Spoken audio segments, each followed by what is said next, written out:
Hello दोस्तों, हमारे YouTube channel में एक बार फिर से आपका स्वागत है। तो आज हम बात करेंगे प्रश्नावली 4.3 के प्रश्न 7 पर। तो हम प्रश्न 7 देखेंगे। एक विद्यालय की कक्षा 9 की छात्राएं यामिनी और फातिमा ने मिलकर भूकंप पीड़ित व्यक्तियों की सहायता के लिए प्रधानमंत्री राहत कोष में 100 रुपये अंशदान दिया।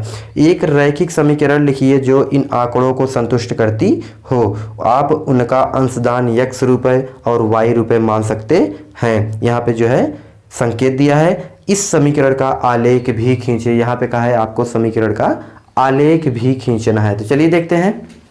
तो हल देखेंगे। यहाँ पे लिखा गया माना यामिनी द्वारा दिया गया योगदान। इसका मतलब यह हुआ कि यामिनी ने जो है x रुपये योगदान दिया है, अंशदान दिया है जो है भूकंप पीड़ित राहत कोष में। तो यहाँ पे लिखा गया फातिमा द्वारा दिया गया योगदान आपका y रुपये है। तो x रुपये यामिनी ने दिए है और जो है फातिमा ने y रुपये दिया है। कुल योगदान कितना हुआ है? 100 रुपये।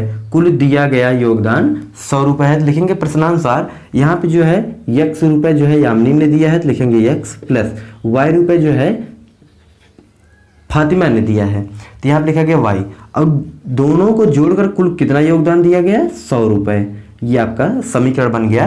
समीकरण आपका एक बन गया। यही आपका जो है रैखिक समीकरण है जो कि हमने निकाला यहाँ पे। तो यामिनी द्वारा दिया गया x रुपये और फातिमा द्वारा दिया गया y रुपये। कुल मिलाकर आपका 100 रुपये दान किया गया। तो यहाँ पे दोनों को जोड़ देंगे, आपका 100 रुपये के बराबर हो जाएगा। अब जो है x plus y equal to आपका 100 बन चुका है। यहाँ पे कहा है आलेख भी खींचिए। तो हमारा यहाँ पे समीकरण बना आपका x plus y equal to 100। ये आपका बना x प्लस वाई बराबर 100। तो ये आपका यामिनी, ये आपका फातिमा, दोनों ने अंशदान किया है। तो हमारा समीकरण बना x प्लस वाई बराबर 100। अब हमको आलेख खींचना है। आलेख खींचने के लिए हमें क्या करना होता है? निर्देशांक निकालना होता है।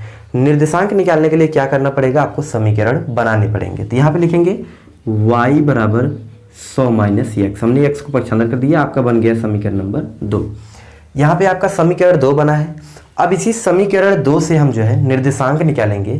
किस प्रकार से निकालेंगे? यहाँ पे हम x का मान रखेंगे, y का मान आपका निकल आएगा। तो हमारा निर्देशांक जो होता है x और y का मान ही होता है। तो यहाँ पे लिखेंगे माना, सबसे पहले हम मानते हैं माना x बराबर 0। हमने यहाँ पे मान लिया x बराबर 0। तो चलिए आगे देखते हैं। x बराबर 0 का मान हम समीकरण में रखेंगे तो हमारा y का मान कितना आएगा? तो लिखेंगे समीकरण 2 से। तो यहाँ पे लिखा गया समीकरण 2, तो इसीलिए हम लिख दिए समीकरण 2 से। लिखेंगे यहाँ पे y बराबर 100 माइनस x। तो लिखेंगे y बराबर 100 माइनस x का मान कितना है? 0 है। तो y बराबर कितना आ गया? आपका 100 आ गया। तो आपका बिंदु कितना बना?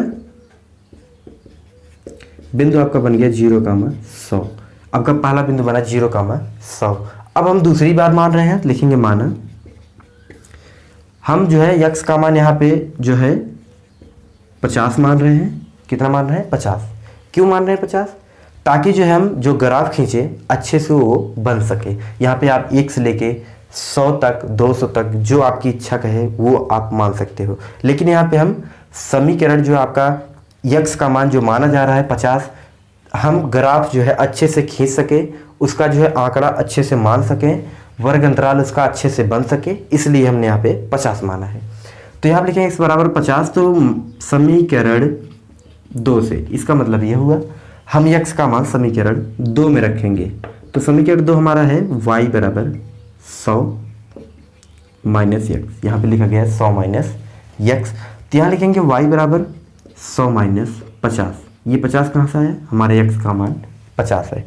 तो यहाँ पे बना आपका y बराबर 50। ये कितना बना? y बराबर 50। तो हमारा बिंदु क्या बन गया?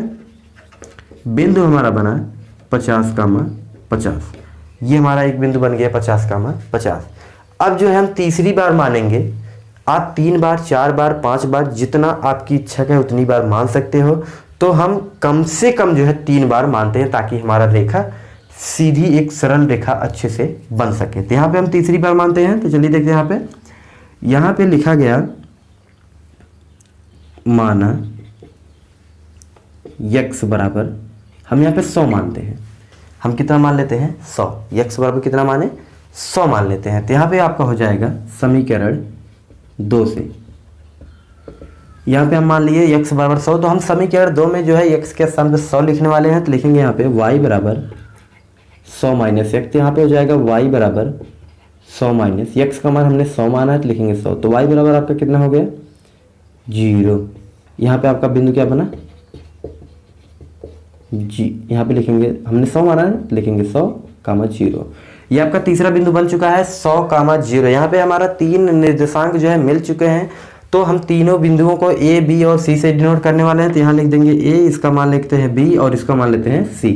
तो इसको जो है हम एक सारणी में जो है बनाएंगे और इसके बाद आपको आलेख खींचना बताएंगे किस प्रकार से इस सारणी को जो है आलेख में बदला जा सकता है। तो चलिए देखते हैं यहाँ पे। तो चलिए देखते हैं यहाँ पे हमने बिंदु को जो है सारणी में रख दिया है। यहाँ पे सारणी आपका बना है a b c करके हमने 3 बिंदु मान लिया है। x आपका 0 50 100 है, फिर आपका y 100 50 0 है। तो यहाँ पे हमने सारणी बना लिया, आपको आलेख खींचना है। यहाँ पे लिखा गया x प्लस वाई बराबर 100 द्वारा खींचा गया आलेख, जो हमने समीकरण बनाया था तो उसी से हमको आलेख खींचना है। हमने निर्देशांक बिंदु निकाल लिया है। तो यहाँ पे चलिए देखते हैं क्या है। ये आपका x 0 है, y आपका 100 है। इसका मतलब x पे आपको 0 जाना है, y पे आपको 100 जाना है। तो यहाँ लिखा गया ये x अक्ष, ये आपका y अक्ष है। तो यहाँ पे आपको x पे 100 जाना है, ये हमने चले गए। यहाँ पे x पे 0 जाना था, हमने यहाँ पे है 0 मूल बिंदु पर।